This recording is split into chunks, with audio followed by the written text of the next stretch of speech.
L'environnement et notre enquête suite à cette déclaration de guerre de la Commission européenne. Contre qui?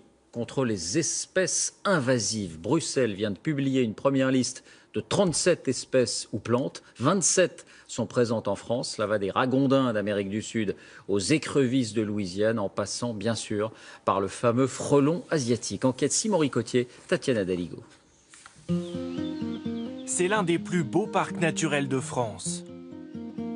Un paradis pour la biodiversité. Sur 100 000 hectares et 3 départements, le Marais Poitevin a bien mérité son surnom de Venise verte. Mais c'est un paradis menacé. Des berges qui s'effondrent, des espèces qui disparaissent, des cultures saccagées. Et voici deux des coupables, le ragondin et l'écrevisse de Louisiane. Deux espèces invasives, deux menaces pour le Marais Poitevin. Frédéric Baron est piégeur de ragondins. Chaque matin, il vient relever une soixantaine de cages. Celles-ci, appâtées avec des quartiers de pommes, n'ont pas attiré les rongeurs. Donc là, rien du tout non plus. Pourtant, ils sont bien passés ici cette nuit. Vous voyez là, le ragondin, chaque fois qu'il marche, il a le ventre qui touche par terre. Donc ça emmène de la terre un petit peu. Puis là, on voit bien les traces de pattes. Cette plantation de maïs située à proximité d'un petit cours d'eau a été prise pour cible par les ragondins. Il y a une quinzaine d'hectares là, il y a au moins 60% de la parcelle qui est foutue là. Ils commencent par attaquer les racines, font tomber le maïs par terre et ensuite mangent le bras du maïs qui est laiteux, qui est très laiteux, et puis ça ils adorent quoi. Le rongeur est aujourd'hui classé comme nuisible. Mais il n'en a pas toujours été ainsi. Au début du XXe siècle, c'est pour sa fourrure que le ragondin a été introduit en France. L'industrie s'est ensuite peu à peu effondrée et les animaux ont été relâchés dans la nature. Les dégâts sur les cultures sont considérables et quotidiens. Mais il n'y a que 3 piégeurs financés par les collectivités pour l'ensemble du Marais Poitevin.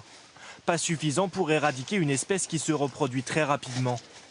Même si aujourd'hui, Frédéric Baron va voir ses efforts récompensés. Vous avez trouvé aussi une écrevisse rouge. À quelques dizaines de kilomètres de là, un autre nuisible pullule dans le Marais. Non, ce qu'on cherche, nous, c'est cette écrevisse-là. Procambarus clarki, autrement dit, écrevisse de Louisiane. On va les pêcher et essayer de retirer tout ce qu'il y a dans ce fossé. Mais ici, pas de professionnels. La pêche à l'écrevisse de Louisiane se fait en famille. Il suffit d'accrocher un panier au bout d'une lance en bambou et de l'appâter avec de la nourriture pour chiens. Et les résultats ne se font pas attendre. Oh là là là là là là! Oh là! On est au bon endroit, les gars. Sacha, elle a bien choisi. Vous imaginez en prendre autant?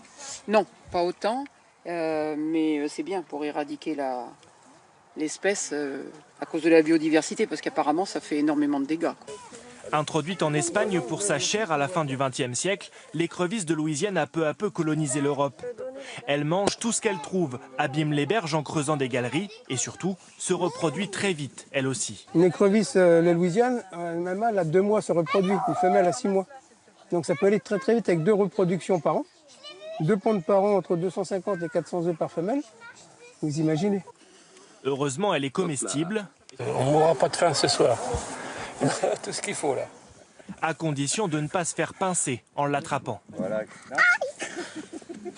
Aujourd'hui, grâce aux efforts des pêcheurs, l'écrevisse montre des signes de régression.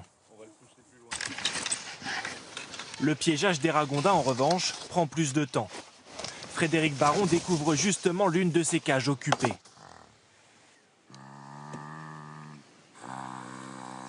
Un ragondin, il va toujours passer au même endroit pour aller. Il a son point pour dormir et puis son point pour se nourrir. Donc moi hier, j'avais repéré qu'il y avait un passage là. Donc j'avais mis une cage à la sortie de la conche et une cage un peu plus loin où je pense où le rat doit se remiser après dans la nuit. Donc il y en a une qui a payé. Une fois mis à mort, le ragondin sera envoyé à l'équarrissage. Aujourd'hui, sa fourrure n'est plus utilisée. Difficile d'évaluer la population totale. Plusieurs centaines de milliers d'animaux sans doute. Un fléau pour le Marais Poitevin. Là, c'est essentiellement du dégât de berge. Donc je vous dis, des trous dans les berges, des trous partout. Donc très dangereux pour les bovins, pour les vaches que vous voyez actuellement qui sont dans les prés. Une vache qui va se mettre la patte dans un trou de ragondin se brise la patte automatiquement. Chaque année, 190 000 ragondins sont éliminés dans le marais poitevin sans que l'espèce ne semble se raréfier.